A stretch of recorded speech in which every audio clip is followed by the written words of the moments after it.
Today we're going to run down the top 10 best free-to-play teams to run in Dragon Ball Z Dokkan Battle for 2022. This is through obviously my experiences of the game being a free-to-play only player. And I'll be representing each team through the friend leader, so the Dokkan Fest leader. If you guys do enjoy today's video, remember to leave a like, comment, and subscribe to the channel with the notification bell on.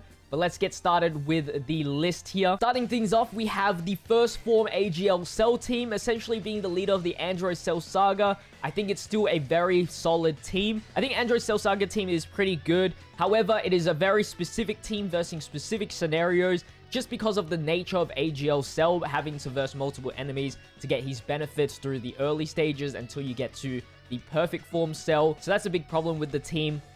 So this is more catered to the ESBR, SBR, and those other events where you have to fight multiple. But it still has a lot of good potential in here. We're still having to wait for the Prime Battle Cell to EZA as well. They've got other strong EZA LRs, which is the Vegeta, the Trunks, and we also have the Super Battle Road Trunks. And also some really good T1s such as Mecha Frieza and King Cold. Although Mecha Frieza isn't really too good on this team, it's still an option. If you're versing specific categories such as Earthlings and Hybrid Saiyans, the Future 17 and 18 work really well. And they have a lot of defense stackers, such as the Krillin being the 120% leader, as well as the Goku Gohan. So in terms of long-term events, this is actually a really good option. But like I said before, I think it falls short a little bit in terms of red zone content, since it's a bit too short, and most of the time you are versing only one enemy. In the number 9 spot, we have the Earthlings category led by the LR Krillin. Although still doesn't have a Dokkan Fest category leader or 170% leader, 200% leader, I still think it's a very solid team which had some major upgrades through the year of 2022. We got the LRTN as well as the EZAU, which makes the damage output for this team. With that, it has a lot of debuffs for the team. It has ceiling stunning, a lowering attack as well. So if you're able to do that, it's actually a really good team. It starts off a little bit slow, however, because you do need time to build up with the LR Krillin, with the TN. But if you can get the ball rolling, I think it's really good. And once the team gets a 170% leader or even a 200% leader, that is really good. I think this could rack up the ranks in the free-to-play tier list. Moving on, we have the LR Super Saiyan Goku and Vegeta team. Essentially, the Joined Forces team, being a very solid unit itself and being at 170% for Joined Forces, makes the category team very good. There's a lot of good options in here. We have a 120% leader. If you run a super only, you can get a 130% leader with the LR Great Saiyan Man. There's extreme options. However, I think the biggest problem with this team is the linking capabilities. Of course, being joined forces means that the units itself have specific links that are shared between the characters within the card. And there's only so few good links that most of these units share, like solid support, that the stats aren't as good as, say, running the LR with its specific linking partner in a different category. But regardless, it has a lot of good abilities in here, such as the Goku and Chi-Chi for the Ghost Usher, good damage output with the Videl and Gohan and the Great Saiyan Man combo. And I think this team works best in a short event where you're able to keep the Gohan, Trunks, and Goten buff for the 7 turns. It does restrict how many events that does go up against, but still, regardless, I think it is a very good team, and with a lot of LRs, your health stat is going to be pretty good. In the 7th spot, we have the Power Beyond Super Saiyan and Movie Heroes team. The combo of this leader skill with the Super Saiyan God Goku and Vegeta is just a really good combination. With the Power Beyond Super Saiyan, you have the LR Vegito Blue as our own leader for the 120% leader. And of course, Vegito Blue linking really well with the other God units. And this year, Movie Heroes got a really nice buff with the worldwide campaign. So you can actually make a decent team with LR Great Saiyan Man, with the special pose Videl and Great Saiyan Man. You also have the Goku and Gohan for some more defensive capabilities. It's an actual solid team. I would have liked a little bit more damaging units, as I feel like the only ones are going to be the God Goku and Vegeta, as well as Vegito Blue. But that's not to say that it isn't enough. You can definitely get the job done with this team for a lot of events, as long as you're able to dodge, as I feel like the second rotation without the God Goku and Vegito Blue is a bit on the fragile side. The next team that we're looking at is the Tech Dokkan Fest Bardock team. Essentially, the Team Bardock category team. I think it's a very, very solid option. I think the only downfall is that LR Team Bardock here is not 100%ed and not EZA'd yet, making this guy actually the most fragile out of all the units because you'll be running all the rest of the EZA units. And also the fact that the friend leader does require a Goku on the team for the extra 70% and for seeing super attacks for the first 5 turns. Although not the biggest deal because free-to-play does like to take its time, so you can build up with Tora and Shugesh. It is nice to have the option at the very least so that you can blitz through it for ESBR or SBR content. But because these are Goku's family leader, you can get away with it by using either 2008 Goku, the Super Battle Road EZA Goku, or you can substitute 2 Bardock squad members for LR Physical Gohan as well as version Z Goku, which I think is the strongest out of all of the LR Gokus, in order to get that Bardock restriction. But that does hinder a lot in terms of the linking capabilities for that team for the second rotation if you decide to do so. So I think the best option would be Super Battle Road Goku, and hope you just get dodges and hopefully he doesn't get any big hits off. Very solid team with very solid defense options for sure. Now we're in the top 5 and we're looking at the Goku Youth.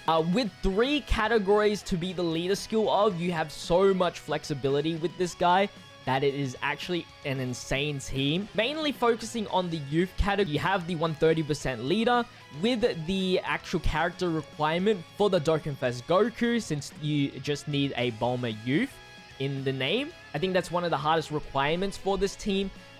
Getting a good, strong unit super attack partner for this Goku, because we don't have options to some of the good options such as the AGL Hachan. You also have good defense options such as Demon King Piccolo in here. Good supports being the Yamcha as well as the Grandpa Gohan Super Strike unit, which gives a 40% support to the Goku, making him such a big powerhouse. And of course, the shared damage reduction with the Goku is actually really nice in terms of survivability. I think the biggest downfall for this team is that if you are going to be running more of a youth category and you decide to use LR Physical Gohan, he does not activate his passive because Goku is in this youth status, which is not a part of his passive requirement. So you might have to also run the Gohan and Goku, which is completely fine, which is why it's a good team, because you can fill in that restriction, which is all good. And another big issue is that there's not really that many good tech units for the team. It's very physical, strength heavy, and the only real good tech option that I can think of off the top of my head on this guy, for this guy's team, is DKP, but he's not really a big damaging unit. In the 4th spot, we have GT Pan, Bond of Friendship leader, as well as Dragon Ball Seekers. Bond of Friendship is literally just almost every single Goku in the game, which is amazing. You also have LRTN in here, which is a great option for the team. And essentially what makes this team good is the short-term burst.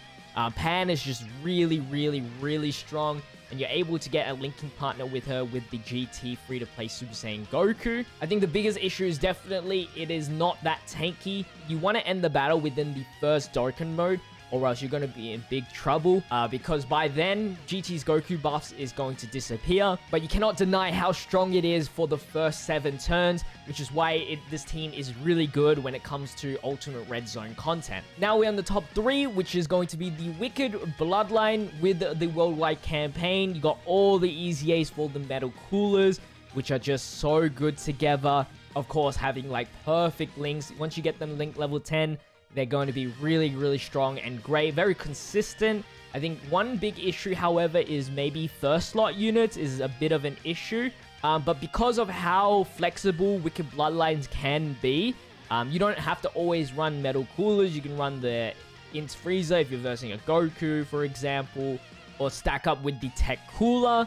You can even, instead of running the physical Metal Cooler, which I would recommend as it makes the team work a little bit better in terms of the free-to-play units, you can go with the Cooler STR, being a Terrifying Conqueror is still most of the Wicked Bloodline, and you have access to other characters that are outside the Wicked Bloodline, such as DKP for a first slot unit, the Ginyu Force, for example. It should work perfectly fine, as you'll be running LR Metal Cooler here as the leader, which after he EZAs, will have a 120% leader skill, which is pretty much the high standard for free-to-play at this current moment. I think the biggest issues for this team is obviously the first slot unit There's not many. Even physical Metal Cooler might not even be considered a first slot unit until he super attacks.